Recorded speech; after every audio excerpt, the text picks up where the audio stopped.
રાજકોટમાં 5મી જૂનથી 7મી જૂન સુધી દિવ્ય દરબાર અને સનાતન હનુમંત કથાનું આયોજન થઈ રહ્યું છે.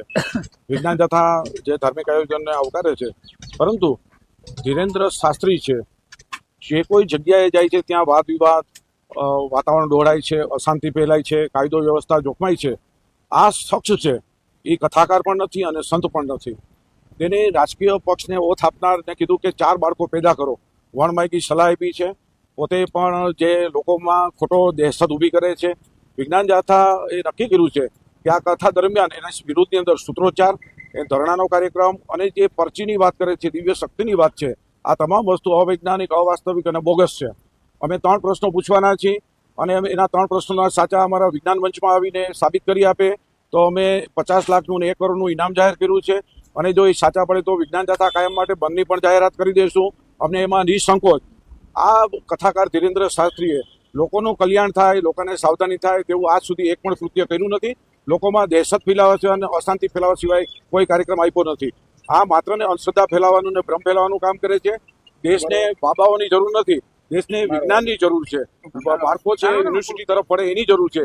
જ્યારે આ વ્યક્તિ છે, આ શખ્સ છે, લોકોમાં દ્વિધા ઉત્પન્ન કરી અને ગુમરાહ કરી અંધશ્રદ્ધા ફેલાવે છે. એટલે વિજ્ઞાન જાથા આ શખ્સનો સદૈવ વિરોધ કરવાનું છે.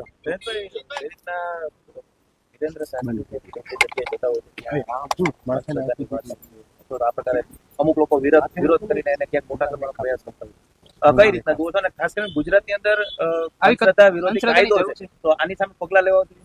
એક તો ખાસ કરીને સરકારે આ ભ્રમ ફેલાવાના નામે એના અમે ગુનો દાખલ કરવાની પણ વિજ્ઞાન જાથા માગણી કરે છે. અને અત્યારે વડાપ્રધાને ઈંધણ બચાવવા માટેનું જે આહવાન આપ્યું છે તેની વિરુદ્ધનું આ કથાનું આયોજન છે.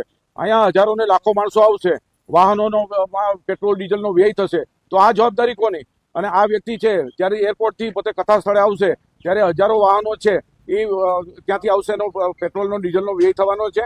ખાલી ઇલેક્ટ્રિકની વાત કરીને લોકોને મૂર્ખ બનાવવાની આયોજકો વાત કરે છે. આયોજકોને પણ ફેર વિચારણા કરવા માટે કુદરતનો આ ધીરેન્દ્ર શાસ્ત્રીને એક પણ પ્રકારનો સાથ નથી. માત્ર ને માત્ર આ વ્યક્તિ છે કોઈ પણ પ્રોજેક્ટ વતી કામ કરે છે.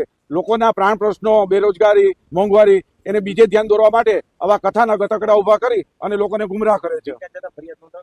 વિજ્ઞાન જાથા અહીંયા જેવું આવશે અને જેવું ઈંધણની વિરુદ્ધનું કામ, અંધશ્રદ્ધાની કે પરચી કરવા, આવા કોઈ ચમત્કારિક વાત કરશે એટલે ઓન ધી સ્પોટ પોલીસ સ્ટેશનમાં જઈ તેના વિરુદ્ધમાં ગુનો દાખલ કરશે.